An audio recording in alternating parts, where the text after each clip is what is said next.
सरकार झालं पाहिजे ही आमच्या संविधानातला मूळ गाभा आहे. पण 2014च्या नंतर आपण या देशातल्या निवडणुकांच्या प्रक्रिया पाहिल्या, मुख्य निवडणूक आयोग असेल, या पूर्ण यंत्रणा असतील, ज्या पद्धतीनं ईव्हीएम मशीनलाच हॅक करून निवडणुका जिंकतात, ही आता सांगायची गरज नाही. हा काय आरोप नाही, ही वस्तुस्थिती आपल्या सगळ्यांच्या समोर येत आहे. कारण की आपण पाहिलं असेल की देशातली सरकार असो की भाजपच्या राज्यातल्या सरकारी असो, या सरकारचं लोकांबरोबर वागणूक कशी आहे याच्यावरून आपल्याला स्पष्ट होतं. लोकशाहीमध्ये बिलकुल, कारण की हा हिंदूच्या श्रद्धेवर आणि त्यांच्या आस्थेवर या RSS आणि भाजपने धक्का लावलेला आहे. भगवान श्रीरामाला आम्हीच आणलं, आता साधू संत बोलायला लागलेत. कालपर्यंत बोलत नव्हते, पण आता साधू संत म्हणले की भगवान श्रीरामानी यांना आणलं, हे कोण होतं आणणारे? म्हणजे भगवान श्रीरामाला आणणारे हेच, त्यांचा मंदिर बनवणारे हेच म्हणजे नरेंद्र मोदी, आणि त्याच्यानंतर त्याची पूजा करणारे नरेंद्र मोदी, आणि त्याच्यानंतर ते RTIच्या बाहेर ठेवण्याचंही काम नरेंद्र मोदी त्यांनीच ठेवलं. माणसं नेमण्याची व्यवस्था नरेंद्र मोदी, तिथं फ्लॅग फडकवायचा असेल दर 2 महिन्याला ते नरेंद्र मोदी. असं सगळं काम झालं आणि CCTV फुटेज मध्ये 40 दिवसात 70दा चोरी करताना आपण त्या ठिकाणी पाहतोय. माध्यमाच्या माध्यमातून आपल्याला ते दिसते आहे. मग इथं जे स्क्रीन लावली राहतं, CCTV फुटेजला आपल्याला बघता येतं. मग यांचं हे सगळं चालत असताना हे फक्त 40 दिवसाच दाखवत आहे आपल्याला. पण गेल्या अनेक वर्षापासून जमीन घोटाळा असेल, म्हणजे 1 रुपयाची जमीन 10 रुपयाला घेतली, जमीन घोटाळा आहे, त्याच्याबद्दलच्या अनेक या ठिकाणी झाल्या. आणि आता योगी बाबा सांगतात की SITला तुम्हाला पाहिजे ते कागद द्या. आम्ही पाठवलेत कागद, संजय सिंगने कागद पाठवले की हे आमच्याजवळ माहितीच्या अधिकारामध्ये एवढे आहेत, तर SIT आम्हाला बोलवायला पण तयार नाही. म्हणजे माध्यमात बोलायचं की आम्ही तयार आहोत प्रत्येक गोष्टीला, पण हे पाप लपवण्यासाठी लागले. SIT हे फक्त त्यांच्या लोकांसाठी वाचवायची झालेली आहे. अशा परिस्थितीत राज्य सरकार म्हणजे केंद्र सरकार आणि उत्तर प्रदेशचं सरकार, हे भाजपचं सरकार, हे त्याला जबाबदार आहे. RSS त्याला जबाबदार आहे, कारण की RSSचे लोक त्याच्यामध्ये होते. आणि आता 30 दिवसाच्या नंतर RSS कडून हे आला की त्यांना कठोर कारवाई झाली पाहिजे, तर सगळ्यांवरच झाली पाहिजे. कारण की तुम्ही श्रेय घेतलं ना, आता लुटीचं श्रेय तुम्ही सगळेजण घ्या. आणि त्याच्यामुळे या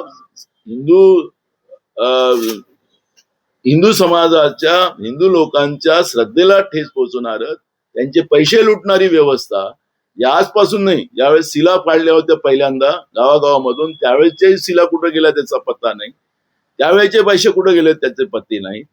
आणि या पद्धतीनं हिंदूच्या नावाने पैसे गोळा करणारी ही व्यवस्था जी आहे, आम्ही तर म्हणू आता की भाजपवाले हिंदूच्या मंदिराजवळ दिसले तर यांना तिथून दूर केलं पाहिजे, कारण की हिंदूचे पैसे लुटणारी लोक झाली. अशा पद्धतीची परिस्थिती आज देशभरामध्ये झालेली आहे. एक प्रश्न असा आहे, परिणय फुके यांचे गेल्या महिन्याभरातले विधान हे पक्षाशी विसंगत दिसत आहे. विधान क्रमांक 1 दिलीप बनसोड यांची उमेदवारी जी मागे घेतली काँग्रेसनं, तर त्यांना जास्त दुःख झालं. त्यांच्या उमेदवाराच्या विरुद्ध एखादा उमेदवाराने मागे घेतला. विधान क्रमांक 2 तुकाराम मुंढे यांचं त्यांनी समर्थन केलं. एकीकडे त्यांच्या पक्षातले लोक नागपूर महानगरपालिकेत त्यांच्या ठिकाणी. विधान क्रमांक 3 अरुण लखानी यांची विवली आणि ऑरेंज सिटी वॉटर यांच्यावरही त्यांनी सभागृहात प्रश्न उपस्थित केला. त्यामुळे तिन्ही हे प्रश्न भाजपच्या एकंदरीतच विसंगत दिसत आहेत. तर तुमचे मित्र परिणय फुके यांच्याबद्दल या 3 विधानांचा तुम्ही कसा अंदाज? असं आहे, त्यांचं राजकीय जे राज्य पातळीवर जन्म त्यांच्या नशिबानं झाला. आम्ही त्याला निमित्त होतो. मी म्हणत नाही कधी, माझा स्वभाव पण नाही की माझ्यामुळे तो झाला, असं मी कधी बोलणार नाही. ते आमच्या धक्क्याने आणि त्यांच्या नशिबाने ते आमदार झालेत, राज्याच्या पातळीवर गेलेत. त्यांनी चांगलं काम करावं, लोकांसाठी काम करावं ही भावना. आता ज्या पक्षात आहेत त्या पक्षाबद्दलही ते बोलत असतील तर तो त्यांचा पक्षाचा प्रश्न आहे. त्यांना दुसरं काय बोलायचं ते काय की ज्याला आपण पुढं केलेलं असेल आणि त्याचं चांगलंच व्हावं अशीच अपेक्षा आम्ही बाळगू. सर एक